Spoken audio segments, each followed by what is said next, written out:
Hi, I want to talk about trans rights and I want to compare them with gay rights. And I want to talk about how trans rights are not the new gay rights. Trans is not the new gay. There's been an explosion in interest in the trans phenomenon lately. Trans is all over the media. You hear about it everywhere. And most people look at the trans activism and assume that this is just the next step in the ever expanding civil rights frontier. And more specifically, that it's the next step in the ever expanding gay rights rainbow. And trans activists, for their part, have worked very, very hard to cement the idea in people's heads that the phenomenon of transsexualism is exactly parallel to the phenomenon of homosexuality, at least as far as rights are concerned. But that's entirely wrong. There are significant differences between trans and gay. Um, the concept of being a transsexual, what it means to be trans, and what rights you have as a trans person, completely different thing than the concept of being a homosexual, what it means to be gay, and what rights you're entitled to as a gay person. And it's very, very important, I think, that we look at these differences and understand them, and that maybe we separate the idea of trans from gay. Because lately, trans activists have been insisting that anybody who identifies as trans is automatically, legally entitled to some things that they very much like to have, but that I don't think they should be automatically, legally entitled to. They seem to be confusing what they would like to have with what they have a right to. And they're doing this, they're confusing what they want with what they're entitled to by co-opting the gay rights movement. A lot of outsiders are watching what's going on. A lot of very, very good, well-intentioned people who want to do good by the world are hearing about trans issues, and what they're doing is they're taking everything they've learned about gay rights over the last 20, 30 years. The gay rights movement has made incredible strides, incredible progress, incredibly quickly. It's extraordinary. But what people are doing is they're taking everything they've learned from the gay rights movement and about gay rights, about what it means to be gay, the hardships that gay people go through, what homophobia is, and the kinds of biases that gays face, and what gay rights entail. People are just taking that whole movement, everything they figured out, everything they learned, and they're just turning it into a template, and they're shifting it over, and they're just plopping it down on trans rights. So I think what most people are doing is every time they're confronted with a question of trans issues, a question around trans issues, they just automatically in their heads they think, what, imagine that we're talking about gays and then replace the word gay with trans. They're just thinking, the idea is like, what would gays do? It's just to take every thought process around gay and turn it into trans, and that will help them understand trans rights, and it will lead them to the path of trans acceptance. I think almost everybody is doing this, and you hear constantly this comparison between gay and trans. But I think that's wrong. I think these two things are just so fundamentally different that in a lot of ways, you just can't take the gay rights agenda and turn it into the trans rights agenda. It just doesn't fit. They're two very, very different things. I can see why the trans activist movement would want the gay rights agenda to be transposed onto the trans rights agenda, because it's been tremendously successful in a tremendously short period of time. Who wouldn't want to model their own rights movement on probably the most successful one of all time? But trans and gay are not the same thing. It's very different, and it's important that we look at those differences. So yeah, like what exactly are trans rights, and how are they different from gay rights? What does it mean to have trans rights? I mean, you hear trans people constantly talking about the right to exist or the right to live our lives freely, these kind of terms, but that's pretty vague. Nobody's really denying trans people the right to exist anymore, at least in the Western world. We're far past that point. I think most of the issues around trans rights are a little bit more on the pyramid of needs. They're a little bit higher up. Gay rights was fundamentally about gay people just getting on with their lives. Same-sex attracted people, they want it to not be illegal. They want the legal right to be able to have sex with members of the same sex, and to have romantic relationships with members of the same sex, and if they choose, to be able to form family bonds and to start families with members of the same sex, just like people who are sexually attracted to members of the opposite sex can do. So ultimately, gay rights was all about ourselves. We just wanted to get on with our lives and have sex with the people we wanted to have sex with, and that was that. Trans rights is different in a very fundamental way because ultimately transsexualism is about what other people think, and it involves other people in a much more fundamental way. So what is transsexualism? We should look at that question a little further. Transsexualism is not gender bending. A man can wear women's clothes and a woman can wear men's clothes. That's not trans rights. That's not trans. It's not what trans rights is about. A man can call himself Jessica if he wants to. He can take on a woman's name. Still, not necessarily trans. So gender bending is not transsexualism. Okay. But transsexualism is also not gender nonconformity. So there are some men who are extremely effeminate, but that doesn't make them trans. And likewise, there are some women who are extremely masculine, but that doesn't make them trans necessarily. They could just be butch lesbians, or men who are extremely feminine could just be very sissy gays. And likewise, there are a lot of trans-identifying males who aren't very feminine at all. A lot of males who identify as trans women are actually not all that effeminate at all. So trans is not gender bending. It's not wearing women's clothes, adopting women's names, adopting that kind of thing. And it's not gender nonconformity. It's not being very effeminate or very masculine or cross-gender in behavior. So what is it? Ultimately, all it is, what makes someone trans, is the desire and the declaration that they would like to be perceived by other people as a member of the opposite sex. That is what makes you trans. If you declare that your pronouns are such that you want to adopt the role of and be accepted in the role of a member of the opposite sex, that is ultimately what makes you trans. So the act of being trans involves other people a lot more explicitly because they have to agree. They have to see you the way you want to be seen. So it's much more about other people. Gay rights was about yourself, your family, and choosing to do what you want and get on with your life and not be attacked for it. Trans rights is much more about validation. It's about trying to have other people validate your desire about how you are perceived. So it's just fundamentally at the very bottom, but bedrock, a different thing. And sometimes these two things conflict very explicitly. Sometimes trans rights are actually in direct competition with gay rights, or conflict rather. If you are a heterosexual male-bodied person who's heterosexual, sexually attracted to women, and you become trans, you may declare that you're a lesbian. You may declare that you want to be perceived as a woman, and you are sexually attracted to women, so you want access to the dating market and to the romantic market of lesbians. And a lot of lesbians are going to say, no, like I can tell a male-bodied person from a female-bodied person, and I am a female who's sexually attracted to females. My sex is same-sex attraction, and I do not perceive you as part of my potential dating pool. And a lot of trans activists, this is the front line of their activism. They call it the cotton ceiling.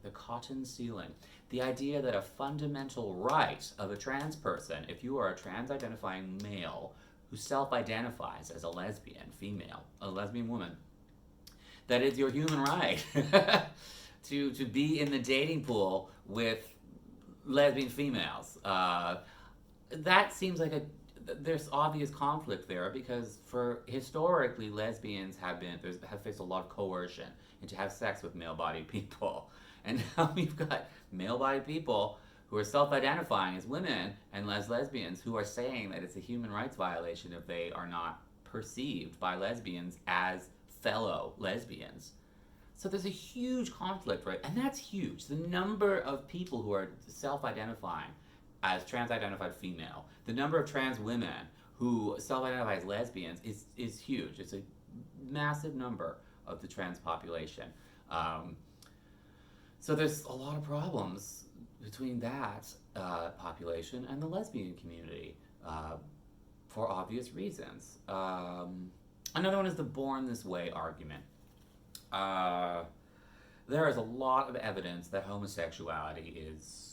There are biomarkers that correlate to homosexuality. We know some things like, for example, if you're the younger brother of several older brothers, you're much more likely to be gay. Which is to say, if your mother has given birth to multiple males, the more males that she puts through pregnancy and brings to term, the less likely they are, the more likely they are to be homosexual. It's almost as if like there's a limit to the amount of masculinity a woman can generate in her womb. So that as more men come out, the less masculine they're going to end up. That's a bit of a sort of coarse, rough way of putting it, but it's something like that. If you've had a lot of, if you're a woman and you've already given birth to a lot of males, every subsequent male you give birth to is more and more likely to be gay. It's a fact. And there are biomarkers around unusual things like finger digit length and things like that. So there is some evidence that there's a link between hard, cold biology and genetics and homosexuality. And that doesn't seem to be the case with trans.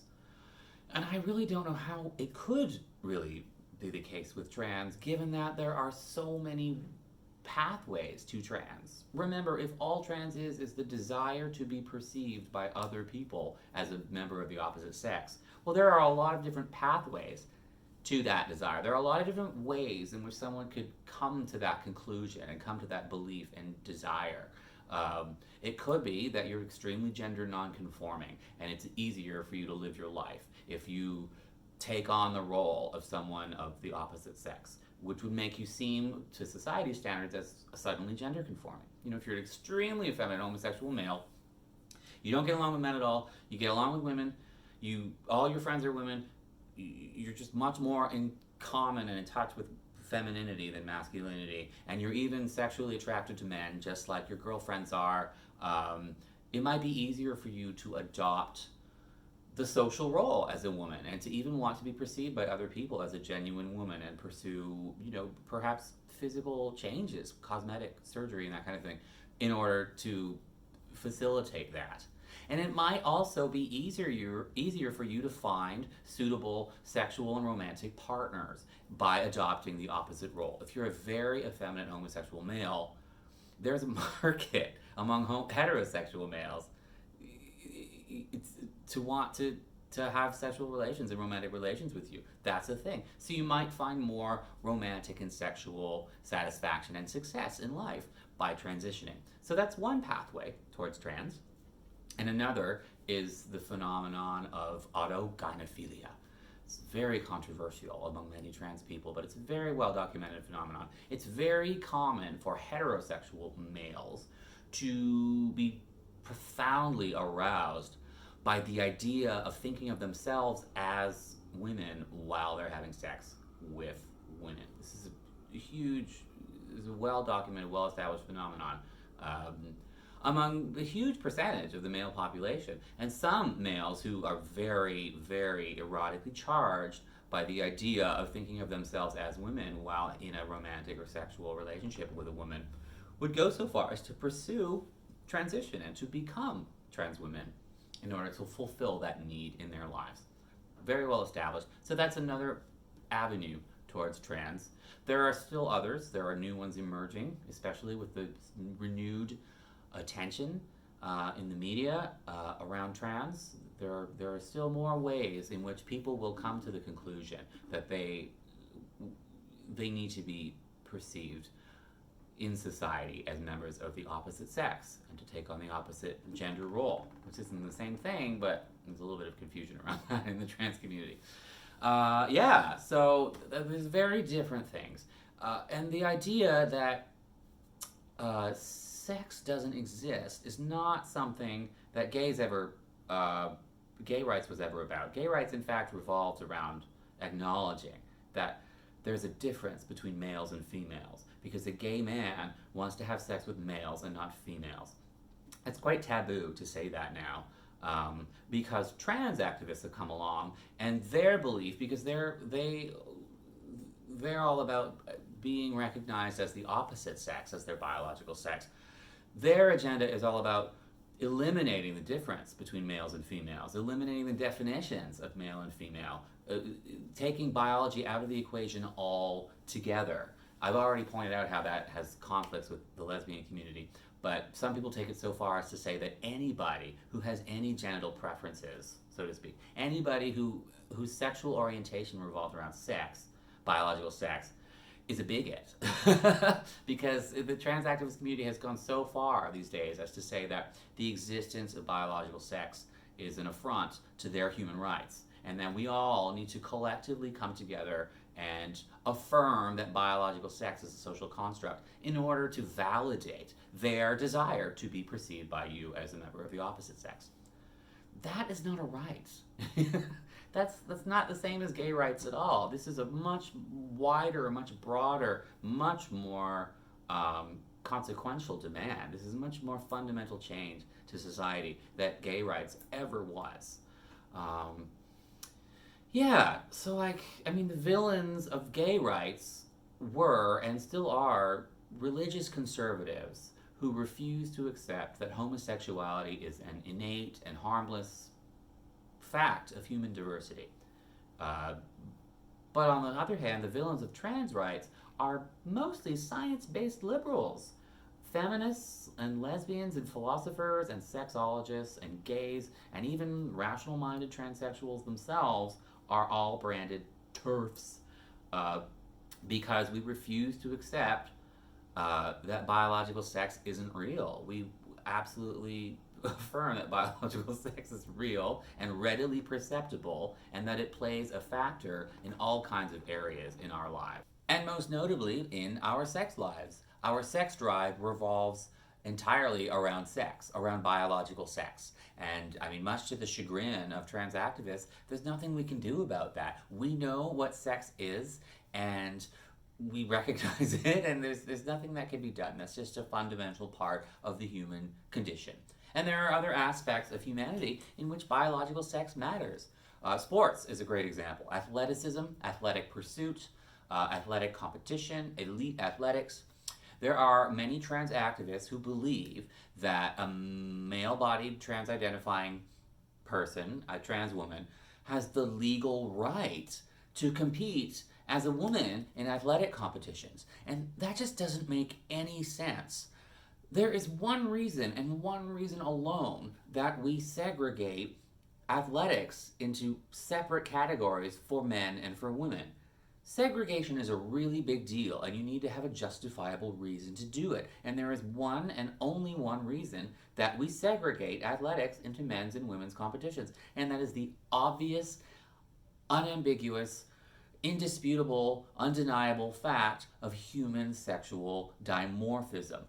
Human beings, males and females, are biologically, physically, their physical bodies are very, very different in ways that are profoundly relevant in most athletic pursuits. So in most athletic categories, in most athletic sports, men and women are separated forcibly. You cannot opt to go into the women's category if you're biologically male, and you cannot opt to go into the men's category if you're biologically female.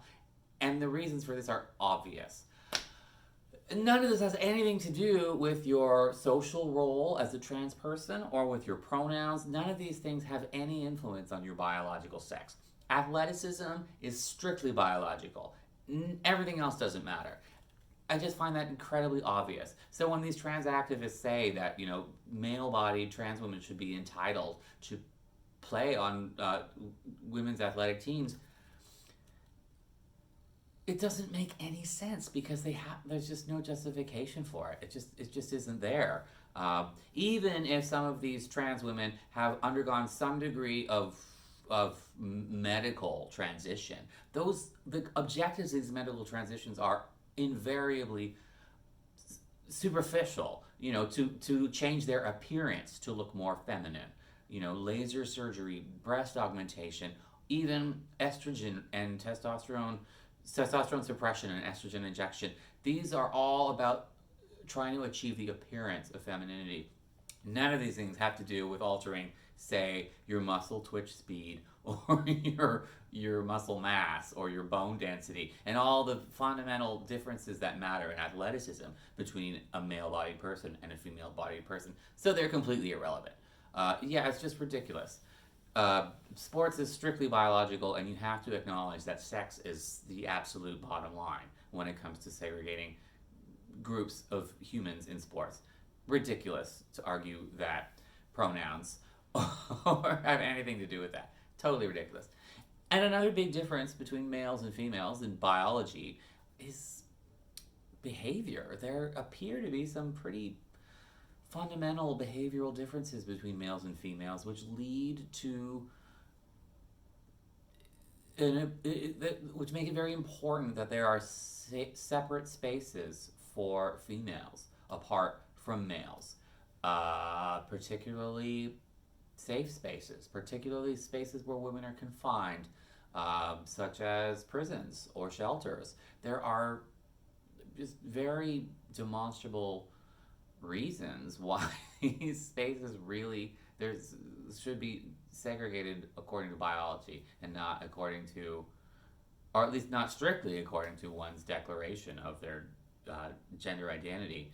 I'm open to the possibility that maybe exceptions to the hard biological rules could perhaps be, there could be exceptions made, but the idea that we should just pretend biology doesn't exist and still maintain differences between men's spaces and women's spaces, have them separate, but to make that separation based entirely on self-declared identity, that doesn't make any sense.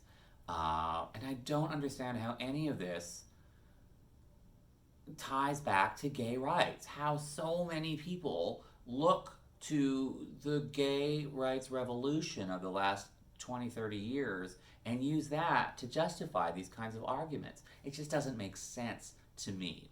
I can see how people confuse the phenomenon of trans with gender nonconformity. A lot of people who come to identify as trans are gender nonconforming, it would seem.